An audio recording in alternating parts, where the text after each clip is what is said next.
કેજરીવાલે હાથ ઊંચા કર્યા, મેયરની ચૂંટણી લઈ લડે આપ, કહ્યું ટ્રિપલ એન્જિન સરકાર બનાવો।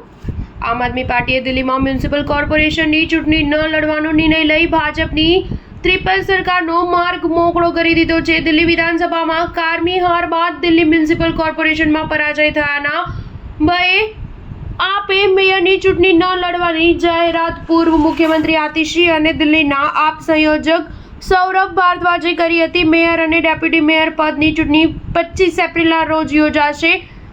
આતિશીએ ચૂંટણી ન લડવાની જાહેરાત કરતા કહ્યું કે ભાજપ જ્યાં જ્યાં ચૂંટણી હારે છે ત્યાં ષડયંત્ર રચી અન્ય પક્ષને તોડે છે અને સરકાર બનાવે છે। એમસીડીમાં રીયુનિફિકેશન કરાવી, વોર્ડ 272થી ઘટાડી 250 કર્યા, ચૂંટણીમાં વિલંબ કર્યો, ડિલિમિટેશન લાગુ કરી, ગુજરાત, ગોવા, કર્ણાટક સહિત કોઈ પણ રાજ્ય જોઈ લો, તેઓએ આ પ્રકારનું ષડયંત્ર રચી રાજકારણ કર્યું છે। અમે આ પ્રકારનું રાજકારણ રમવા માંગતા નથી। આતિશીએ સ્વીકાર્યું છે કે મ્યુનિસિપલ કોર્પોરેશનમાં ભાજપ પાસે બહુમત છે। અત્યાર સુધી કોઈ પક્ષે ઉમેદવારી નોંધાવી નથી। તેમની પાસે ટ્રિપલ એન્જિનની સરકાર ચલાવવાની અને પોતાના વચનો પૂરા કરવાની તક છે। હવે સુરક્ષા વ્યવસ્થા હોય, વીજ પાણી પુરવઠો હોય, શાળા હોસ્પિટલ હોય કે સાફ સફાઈ હોય, દિલ્હીના લોકોને આપેલા વચનો હવે ભાજપે પૂરા કરવા પડશે। અમે ઈચ્છીએ છીએ કે ભાજપ એમસીડીમાં પોતાની સરકાર બનાવે। કેન્દ્ર અને રાજ્યમાં તેમની સરકાર છે, જેથી હવે તેમની પાસે તેમની સરકાર છે,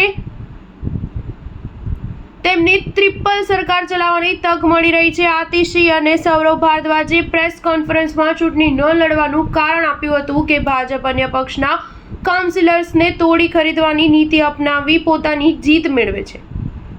આ પ્રકારનું અમે રાજકારણ રમવા માંગતા નથી। જો અમે આ ચૂંટણી જીતીએ તો ભાજપ પોતાના દોષનો ટોપલો અમારા માથે ઢોળશે। સ્ટાર ન્યૂઝ 7 હંમેશા સચ્ચાઈની સાથે।